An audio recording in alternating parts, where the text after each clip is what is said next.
Basavaraj D aged person actually. ಅವರು ಹೇಳ್ತಾರೆ statement, ಅಂದರೆ ಯಾವ ರೀತಿ ಕೊಡ್ತಾ ಇದ್ದಾರೆ ನೋಡಿ. ಎನ್ಕೌಂಟರ್ ಮಾಡೋಕ್ಕಾಗಲ್ಲ. ಎಷ್ಟು ಯಾವ ರೀತಿ ಹೇಳ್ತಾರೆ ಅಂದರೆ ಮಾಡೋಕ್ಕಾಗಲ್ಲ, ಇದಕ್ಕೆ ಎನ್ಕೌಂಟರ್ ಮಾಡೋಕ್ಕಾಗಲ್ಲ. ಅವರು ಯಾವ ಆಧಾರ ಇಟ್ಕೊಂಡು ಯಾವ ಒಂದು ಪಾಲಿಸಿ ಇಟ್ಕೊಂಡು ಕೊಲೆನ ಮಾಡ್ತಾ ಇದ್ದಾರೆ? ಉತ್ತರ ಸಿಗ್ತಲ್ಲ ಇಲ್ಲಿ ನಿಮಗೆ. ಎನ್ಕೌಂಟರ್ ಅವ್ರಿಗೆ ಮಾಡೋಕ್ಕಾಗಲ್ಲ. ಅವ್ರು ಮಾಡ್ಬೋದು ಕೊಲೆನ, ಗೊತ್ತಾಗ್ತಾ ಇದೆಯಾ? ಯಾರು ಕೊಲೆ ಮಾಡ್ಬೋದು ಅವರು. ಇನ್ನು ಮುಸ್ಲಿಮಾನ್ ಏನಿದಾರಲ್ಲ, ಮುಸ್ಲಿಮಾನ್ ಆಗಿರ್ಬೋದು, ಹಿಂದೂಗಳಾಗಿರ್ಬೋದು, ಇಲ್ಲಿ ಧರ್ಮ ಅಂತ ಬರಲ್ಲ. ಒಂದು ಹೆಣ್ಣಿನ ಮೇಲೆ ಈ ರೀತಿ ಯುನೋ ಕ್ರೌರ್ಯತನ ಒಂದು ಈ ರೀತಿ ಪಬ್ಲಿಕಲ್ಲೇ ಕೊಲೆ ಮಾಡುವುದು, ಈ ರೀತಿ ಮಾಡಬಹುದು. ಆದರೆ ಅವ್ರ ಮೇಲೆ ಆ್ಯಕ್ಷನ್ ತೊಗೊಳಕ್ಕೆ ಕಾನೂನಿಗೆ ದಮ್ಮಿಲ್ಲ, ಧೈರ್ಯ ಇಲ್ಲ. ಇವ್ರು ಮಾತ್ರ ಯಾರನ್ನು ಬೇಕಾದರೂ ಕೊಲೆ ಮಾಡೋರು ಕೊಲೆ ಮಾಡ್ತಾನೆ ಇರ್ಬೋದು. ಇವರೇ ಈ ರೀತಿ ಹೇಳಿಕೆ ಕೊಟ್ಟ ಮೇಲೆ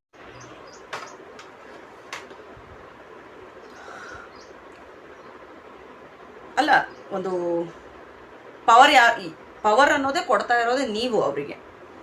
ಎನ್ಕೌಂಟರ್ ಯಾಕೆ ಮಾಡೋಕ್ಕಾಗಲ್ಲ? ಪಾಲಿಸಿ ಯಾಕೆ ತರ್ಲಕ್ಕೆ? ಪಾಲಿಸಿ ಅನ್ನೋ ಮಾತು ಬಿಡಿ, ಕಾನೂನು ಅನ್ನೋ ಮಾತು ಬಿಡಿ. ಮೊದಲು ಪ್ರಾಕ್ಟಿಕಲ್. ಕಣ್ಣು ಎದುರುಗಡೆನೇ ಇದೆ, CCTV ಇದೆ, ಎಲ್ಲರೂ ಪಬ್ಲಿಕ್ ನೋಡಿದ್ದಾರೆ. ಇನ್ನೇನು ಬೇಕು ಎನ್ಕೌಂಟರ್ ಮಾಡೋದಕ್ಕೆ? ಇನ್ಯಾಕೆ? It means you are supporting. ನೀವು ಅವರನ್ನು ಸಪೋರ್ಟ್ ಮಾಡ್ತಾ ಇದ್ದೀರಾ. ಇನ್ನೇನು ಮಾಡೋಕ್ಕಾಗತ್ತೆ? ಅವರನ್ನು ಸಪೋರ್ಟ್ ಅವರನ್ನೇ ಇನ್ನೂ ಇದು ಬಿಟ್ಟು ಹೊರಗಡೆ 10 years 7 years. ಸೊ ಮತ್ತೆ ಅದೇ ಜರುಗೋದು. ಮಾತಲ್ಲಿ ಹೇಳ್ತಾ ಇದ್ದಾರೆ, ಬಸವರಾಜ ಡಿ ಅವರು ಹೇಳ್ತಾ ಇದ್ದಾರೆ ಮಾತಲ್ಲಿ. ಏನಂತ ಸ್ಟೇಟ್ಮೆಂಟ್ ಕೊಡ್ತಾ ಇದ್ದಾರೆ ಅಂದರೆ, ಇದು ಬಗೆಹರಿಬೇಕು, ಎಲ್ಲ ದೂರ ಆಗಬೇಕು. ಬಸವರಾಜ್ ಹೊರಟ್ಟಿ ಅವರು ಸ್ಟೇಟ್ಮೆಂಟನ್ನು ಕೊಡ್ತಾರೆ. ಎನ್ಕೌಂಟರ್ ಮಾಡೋಕ್ಕಾಗಲ್ಲ. ಯಾಕೆ ಆಗಲ್ಲ? ನೀವೇ ಈ ರೀತಿ ಸ್ಟೇಟ್ಮೆಂಟ್ ಹೇಳಿದ ಮೇಲೆ ಪ್ರಚೋದನೆ ಆರಾಮಾಗಿ ಕೊಟ್ಟಂಗಾಯ್ತು ಕೊಲೆಗಡಕರಿಗೆ, ಕೊಲೆ ಮಾಡೋರಿಗೆ. It means what? ಅವ್ರಿಗೆ ಏನೂ ಮಾಡೋಕ್ಕೆ ಆಗಲ್ಲ ಅಂದರೆ ನಿಮ್ಮನ್ನು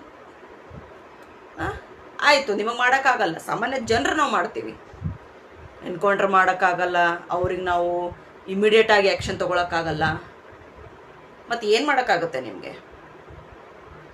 ಅದಕ್ಕೆ ತಾನೇ ಈಸಿಯಾಗಿ ಅವರು ಚುಚ್ಚಿ ಕೊಂದು ಹೋಗ್ತಾ ಇರೋದು. ಇದಕ್ಕೆಲ್ಲ ಯಾರು ಹೊಣೆ? ನೀವೇ ಹೊಣೆ. ಇದಕ್ಕೆ ಏನೂ ಮಾಡೋಕ್ಕಾಗಲ್ಲ, ಇಮಿಡಿಯೇಟಾಗಿ ಏನೂ ಮಾಡೋಕ್ಕಾಗಲ್ಲ. ಮತ್ತು ಅವ್ರು ಹೆಂಗೆ ಮಾಡ್ತಾ ಇದ್ದಾರೆ? ಇಮಿಡಿಯೇಟಾಗಿ ಯಾರನ್ನು ಕೇಳಿ ಮಾಡ್ತಾ ಇದ್ದಾರೆ ಈ ರೀತಿ ಕೊಲೆಗಳನ್ನು?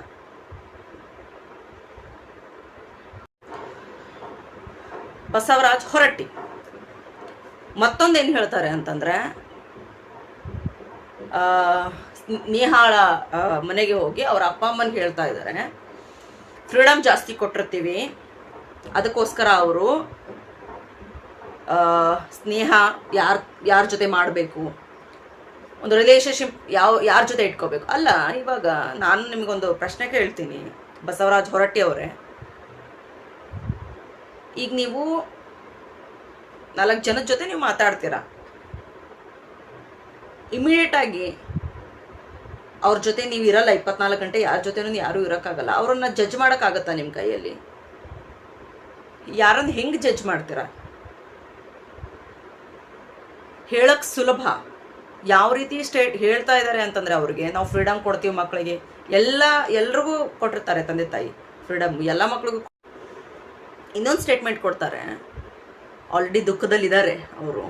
ಜನರಲಾಗಿ ಹೇಳ್ತೀನಿ, ಕಾಮನಾಗಿ ಹೇಳ್ತೀನಿ, ನಿಮ್ಮ ಎಕ್ಸ್ಪ್ರೆಷನ್ ಕೇಳೋಕ್ಕಿಲ್ಲಿ ನಮಗೆ ಸಮಯ ಇಲ್ಲ. ಆಲ್ರೆಡಿ ಕೊಲೆ ನಡೆದು ಹೋಗಿದೆ. ಕೊಲೆಗೆ ಕೊಲೆ ಆಗಬೇಕು, ಶಿಕ್ಷೆಗೆ ಶಿಕ್ಷೆ ಆಗಬೇಕು. ಯಾವ ರೀತಿ ಪನಿಷ್ಮೆಂಟ್, ಅವರು ಯಾವ ರೀತಿ ವಿನಾಕಾರಣ ವಿತೌಟ್ ಎನಿ ರೀಸನ್ ಮಾತಾಡಲಿಲ್ಲ. ಒಂದು ಹುಡುಗಿ ಕೋಪ ಮಾಡಿಕೊಂಡ್ಲು, ನನ್ನನ್ನು ಅವಾಯ್ಡ್ ಮಾಡ್ತಾ ಇದ್ದಾಳೆ ಎಂದು ಒಂದೇ ಒಂದು ಸಿಲ್ಲಿ ವಿಚಾರಗಳನ್ನ ಇಟ್ಕೊಂಡು ಕೊಲೆನ ಮಾಡ್ತಾ ಇದ್ದಾರೆ. ಈ ರೀತಿ ಕೃತ್ಯಗಳನ್ನು ಎಸಿತಾ ಇದ್ದಾರಲ್ವಾ?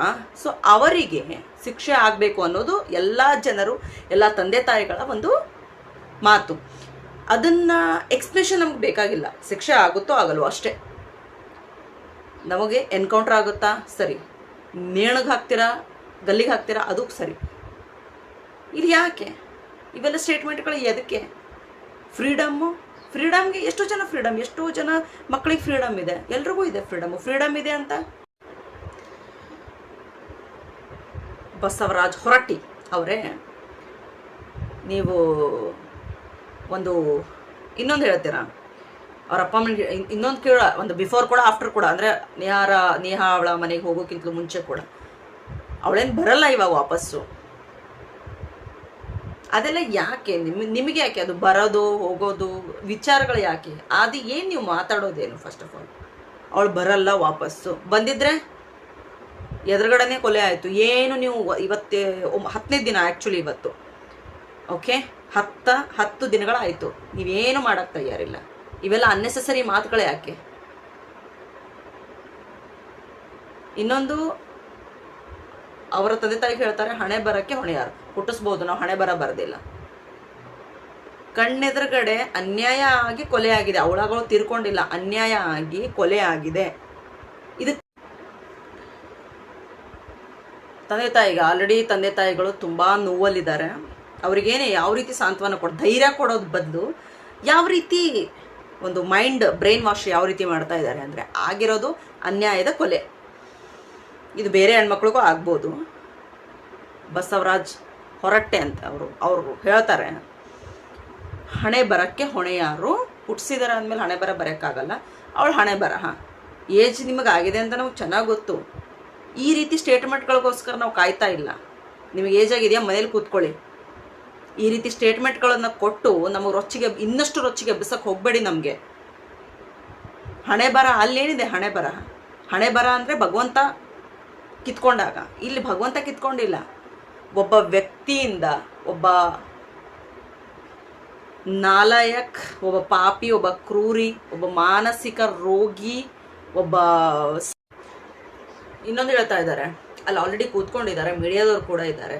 ಏನು ಹೇಳ್ತಾ ಇದ್ದಾರೆ ಅಂತಂದರೆ, ಬಸವರಾಜ್ ಹೊರಟ್ಟಿ ಅವ್ರು ಏನು ಹೇಳ್ತಾ ಇದ್ದಾರೆ ಅಂತಂದರೆ, 2 ಕಾಲ್ ಮಾಡಿದ್ರು. ಒಂದು ಕಾಲಲ್ಲಿ ಹೇಳಿದ್ರು ಇಲ್ಲ ಸೀರಿಯಸ್ ಆಗಿ ತಗೊಳ್ಳಿ, ಇದನ್ನು ನೋಡಿ ಅಂತ, ಹಾಗೆ ಹೇಗೆ ಅಂತ ಹೇಳಿದ್ರು. ಇನ್ನೊಂದು ಕಾಲಲ್ಲಿ ಹೇಳ್ತಾ ಇದ್ದಾರೆ ಒಬ್ಬರಿಗೆ, ಇದನ್ನು ಏನೋ ಎಲ್ಲರೂ ಭಯಭೀತರಾಗಿದ್ದಾರೆ, ಸ್ವಲ್ಪ ಇದಕ್ಕೆ ನೀವು ಪಬ್ಲಿಸಿಟಿ ಮಾಡಿ, ಎಲ್ರಿಗೂ ಹೇಳಿ, ಧೈರ್ಯ ಕೊಡಿ, ನಿಮ್ಮ ಚಾನಲ್ಗೆ ಒಂದು ಇಮೇಜ್ ಮಾಡ್ಕೊಳ್ಳಿ ಅಂತ. ಎದುರುಗಡೆನೆ ಏನು ಮಾತಾಡಬೇಕು ಅಂತ ಗೊತ್ತಿಲ್ಲ.